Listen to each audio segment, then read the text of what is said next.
Nous sommes les ancêtres de ceux qui ne sont pas encore nés. De Nirina Ralantoaritsimba, lu par l'auteur. Vol Chicago-San Diego. Ça y est, j'y suis. Deuxième avion pour atteindre ma destination en Californie. J'ai passé la douane américaine sans encombre à l'aéroport de Chicago. À moi la côte ouest, je m'envole direction San Diego. Une banquise, à perte de vue. Une banquise de nuages. C'est ce que je vois depuis mon hublot.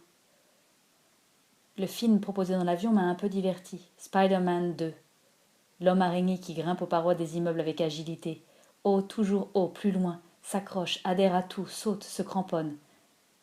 Voler plus loin, enchaîner les grands sauts, partout. Aucun obstacle. Libre.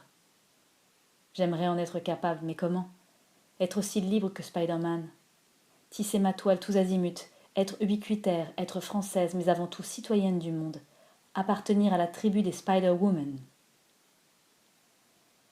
À travers le hublot, la banquise se fait de plus en plus dense, de plus en plus blanche, de plus en plus éblouissante.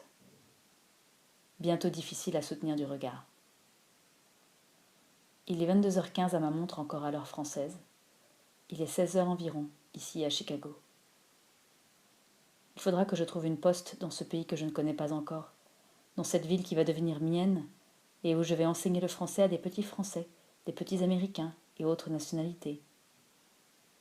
Ma nouvelle vie de prof à San Diego. Prof et voyageuse.